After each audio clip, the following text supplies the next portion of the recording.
युवराजांचं मन वळवायला पाहिजे, नाहीतर अनर्थ होईल.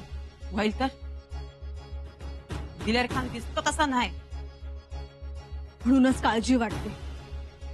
आज नजर कैद केली, उद्या आणखीन काही करेल. हे सगळं युवराजांना सांगितलं पाहिजे.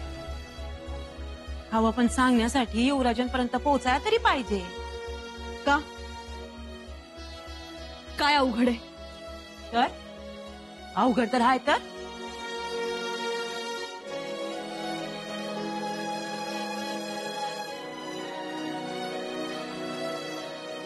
लाडी जी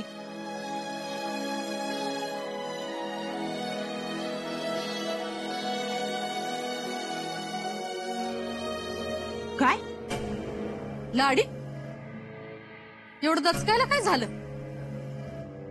अनसुनबाई, काय व असं काय सांगितलं लाडीला?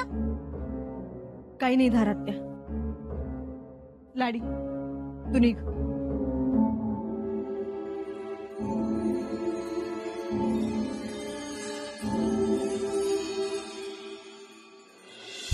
धारात्या, लुगडं खूप खुलून दिसतंय. खूप दिवसांनी नेसायला काढलं का? वय जुनं पानच आहे, लय दिस नेसले नव्हते. म्या कशासाठी आलो होतो?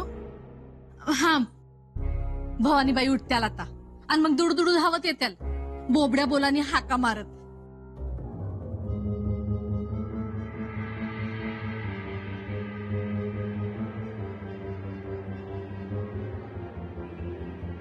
भवानी बाळ 2-3 महिन्याच्या असत्या तेव्हा युवराज गेले. त्याच्यावर भेट नाही बघा. आता किती दिवस झाले. आता त्या बोबड्या बोलानं आबा आबा अशी हाक मारतात. ऐकायला आबा समोर नाही. बाप लेकीची भेट कधी होईल? तो योग लवकरच येईल. बरं होईल बाई, मी आता नवसच बोललोय. पण धारात्या एक कर, भवानी बाळाला आमच्या शिवाय सुद्धा काही वेळ थांबण्याची सवय कर. ते नाही जमायचं. हा, बाप नाहीच्या नाही, आईची तरी माया अखंड मिळू द्या. माया तर आहेच ग धारात्या, पण वेळ प्रसंग काही सांगून येत नाही ना. आणि त्यात रायगड म्हणजे सगळा जबाबदारीचा खेळ. उद्या आमच्यावर काही जबाबदारी आली स्वराज्याची, तर त्यात भवानीबाईंची आबाळ व्हायला नको. काय बोललासा? हा, काय गड सोडून जायचा विचार बिचार आहे का काय? भलत सलत काहीतरी बोलू नका. रजाचा गज करायला जाल त्या भानगडीत पडू नकासा. ही माझी कापूरवळी तंबी समजा पाहिजे तर. हा, मी आज जरा बघून येतो कुठल्यात का ते बघतो.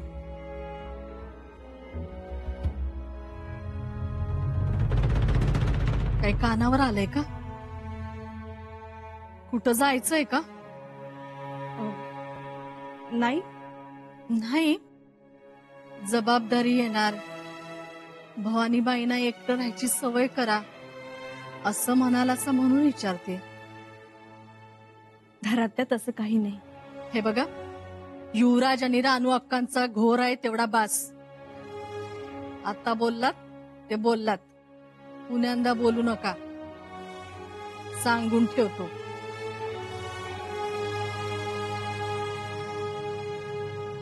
धारात्या, कसं सांगू ग तुला? युवराजांना आम्ही समजून सांगितलं तर ते उत्तर दिग्विजयाचा हट्ट सोडते. आम्हाला जावं लागेल युवराजांना भेटायला. आम्ही जाणार.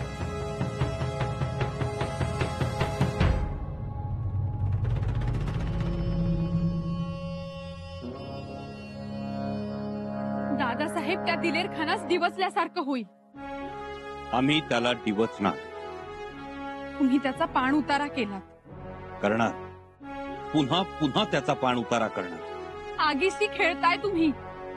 कसं आहे, बुलट उशिरा खेळ सुरू झालाय. हा खेळ अगोदरच सुरू व्हायला पाहिजे होता. दिलेर खान नीच माणूस आहे. त्या नातनी गावात जो काही उच्छाद मांडला होता तो भयावह होता. इथून पुढे आम्ही दिलेर खानाकडे माणूस म्हणून नाही, हैवान म्हणूनच बघणार. आम्ही म्हणतो गनिमी काव्याने राहावे, आबासाहेबांसारखे. अक्कासाहेब, दिलेर खानाला सतत दिवचत राहणं, त्याला कायम त्याची अवकात दाखवत राहणं हा गनिमी कावाच आहे. तो चिडेल.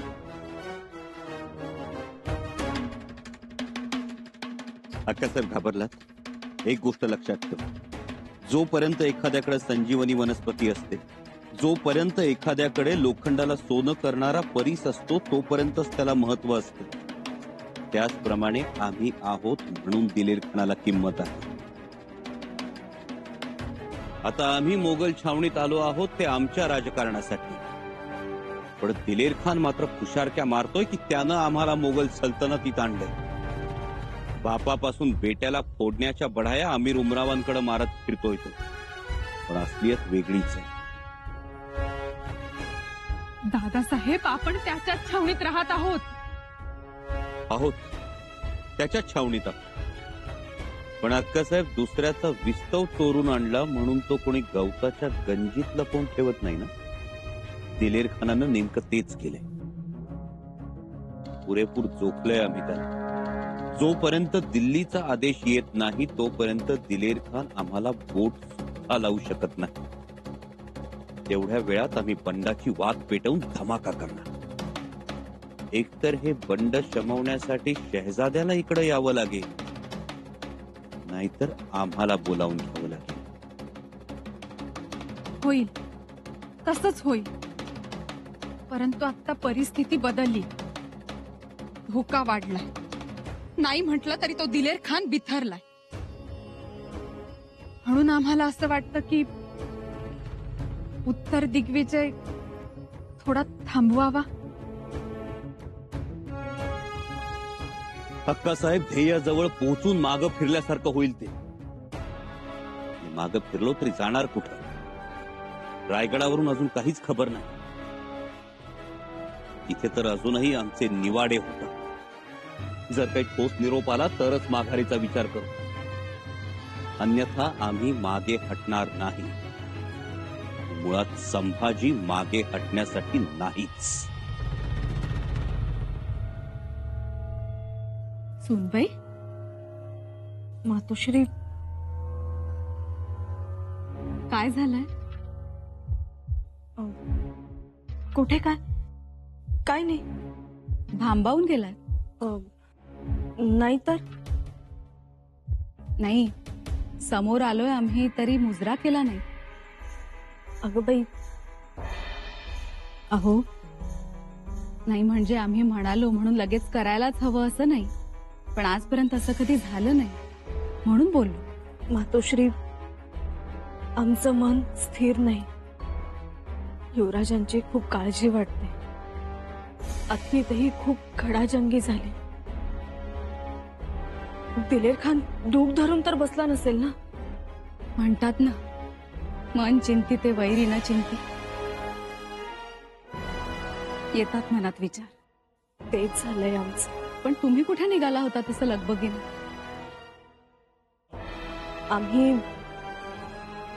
आम्ही इथेच पाचाडला. समाधीच्या दर्शनासाठी? हो, म्हटलं जाऊन यावं. जा जा, तिथे जाऊन घटकाभर जरी बसलं ना तरी मनाला शांतता मिळते. म्हणूनच म्हटलं जाऊन यावं. येऊ आम्ही? वाटलं तर आम्ही येतो तुमच्या सोबत. तसंही आम्हाला काय काम आहे इथे? तुम्ही कशाला मातोश्री? आबासाहेब आहेत, काही लागलं सवरलं तर. अहो, त्यांची मसलत सुरू आहे आणि ती संपेपर्यंत आपण येऊच गडावर. चला चला. मगाशी तर एवढ्या लगबगीने निघाला होता, आता पाय उचलत नाही. चला. काहीही करून मातोश्रींना टाळावं लागेल. पण टाळावं तरी कसं? त्या ऐकणाऱ्या नाही. आणि त्यात आऊसाहेबांच्या समाधीचं दर्शन म्हणजे त्यांच्या आवडीचं काम. कसं करावं बाई?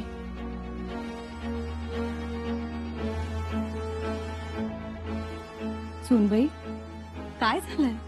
कासवाच्या चालीने चालताय. बराबर चला. आणि मेणे करायचे मातोश्री, नाही म्हटलं तरी तुमचे पाय जडावले. आमचे पाय जडावले ते भवानीबाईंमुळे. का? काय केलं त्यांनी? आत्ता झोपल्यात त्या, पण उठल्यावर सांभाळायला कोणीच नाही. का? धाराऊ कुठे आहेत? घरात त्या आहे मातोश्री, पण तिची तब्येत ठीक नाही. म्हणून जावं की नाही या विचारात आहोत आम्ही. म्हणजे पाचाडला जाणं रहितच करतो. रहित कशाला करताय? आणि तुम्ही आम्हाला अगोदर का नाही सांगितलं?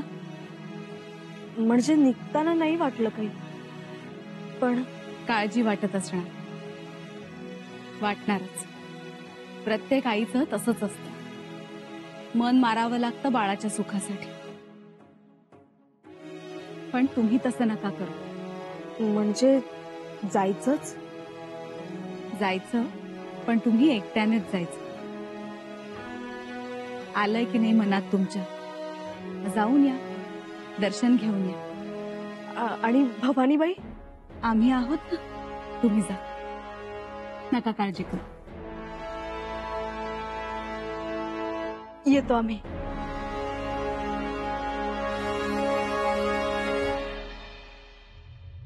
काय परिस्थिती? महाराज, दिलेर खान आणि युवराजांच्या मैत्रीत तेढ निर्माण झाली. ते तर होणारच होते, कारण त्यांनी यांना पायरी म्हणून आणि यांनी त्यांना पायरीचा दगड म्हणूनच पाहिलं. आत्नीमध्ये युवराजांनी जो पवित्रा घेतला त्यामुळं दिलेर खानाच्या गोठातलं वातावरण बदललंय. महाराज, त्या दिवशी तो दिलेर खान मरणारच होता, पण त्याच्या नशिबाची दोरी बळकट म्हणून वाचला. पण आता दिलेर खान गप्प बसणार नाही. हा, नजर कैद, पहारे सुरू आहेत. लक्ष ठेवलंय त्यानं. आता या सगळ्या कागाया त्या औरंगजेबापर्यंत पोहोचणार. आपण जालना आणि धरणगाव मारलंय, त्यामुळे औरंगजेब आधीच चिडू नये. पुन्हा मी आता भोपाळगडही घेणार, त्यानंतर तर आणखीनच गोंधळ उडणार. होय, बर माझ्यासाठी काय हुकूम महाराज? पाहिजे औरंगजेब आता गप्प बसणार नाही. तो शंभूराजांच्या घातपाताचंही राजकारण खेळू शकतो. शंभूराजांना कधी, कुठे, किती वेळ थांबायचं हेच कळत नाही. प्रत्येक ठिकाणी रात्रभर समयसारखं तेवत बसायचं नसतं. कधी कधी आकाशातल्या विजेसारखं चमकायचं, कडाडायचं, दिपवून टाकायचं आणि पुन्हा माघारी फिरायचं हेच कळत नाही शंभूराजांना. मग आता आपली पुढची योजना काय? आदिलशाहीचा वजीर मसूद खान त्याच्याशी संधान बांधून असा. अमीररावांना म्हणावं सावध राहा. दिल्लीहून एखादं तरी फरमान येणारच, त्यामुळे त्या वाट्यावर आपली नजरबाज ठेवा. शेताफीनं साम दाम दंडानं त्या फरमानाची नक्कल करा, आम्हाला पाठवा. जी महाराज, त्याची काळजी नको. आणि शंभूराजांना आता आमचा निरोप द्या. त्यांना म्हणावं उत्तर दिग्विजय पास, थांबा म्हणावं. आता सांगतो, असाच्या असा निरोप सांगतो महाराज. पण युवराजांनी ऐकायला पाहिजे. पाहिजे. आता तुम्ही क्षणाचाही विलंब करू नका. प्रसंग पडला, कुठे दगा फटका होतोय असं जर जाणवलं तर आमच्या लेकराला सुखरूप पुन्हा स्वराज्यात घेऊन या. ती जबाबदारी आता तुमची. जी महाराज, आशीर्वाद असावा. आता आशीर्वाद आई जगदंबेचा.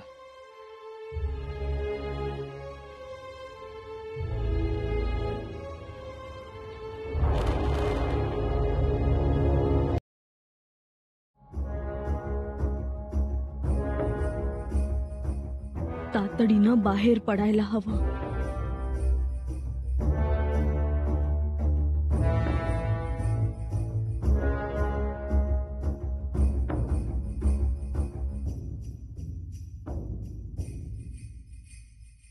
काय करावं? का आपणच दिलेर खानाच्या छावणीत घुसावं? आता कोणी अडवणार नाही. फक्त महाराज समोर आले तर अडचण होईल. कोणाला पाठवावं शंभूराजांकडे? कोणाचं ऐकतील शंभूराज? कोण परिस्थितीची जाणीव करून देईल त्यांना? आई जगदंबे, एवढी वेळ निभावून ने, आम्हाला गडाखाली अलगद उतरू दे.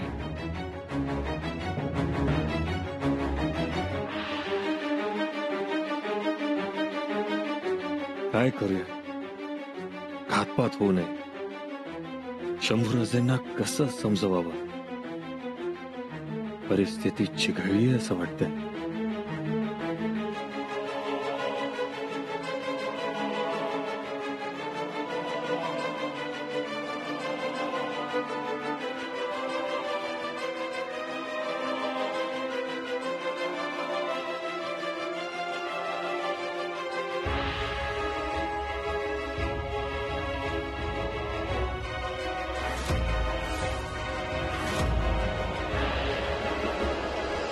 सुनबाई, महाराज, आज महाराज म्हणाला? महाराज म्हणालो. चुकलो आबासाहेब. तुम्हाला तरी काय म्हणायचं? या अशा प्रसंगांमध्ये भांबावून जायला होतच. हो ना आबासाहेब, पण अशा म्हणजे? त्याविषयी चर्चा करायची आहे तुमच्याशी.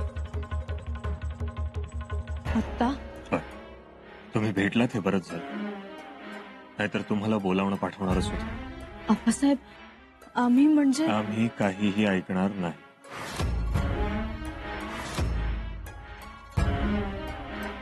पण आबासाहेब. गडबडीत आहात? हो, नाही म्हणजे. कामाची गडबड असेल तर करून घ्या. आम्ही शंभूराजेंबद्दल बोलणार आहोत.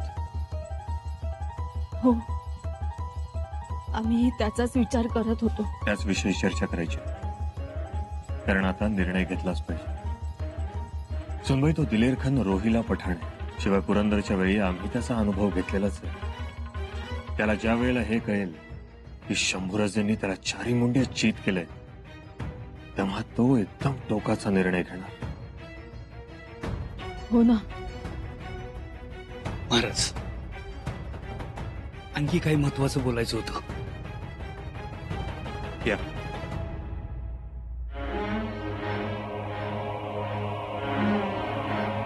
सुनबाई, आलो सांग.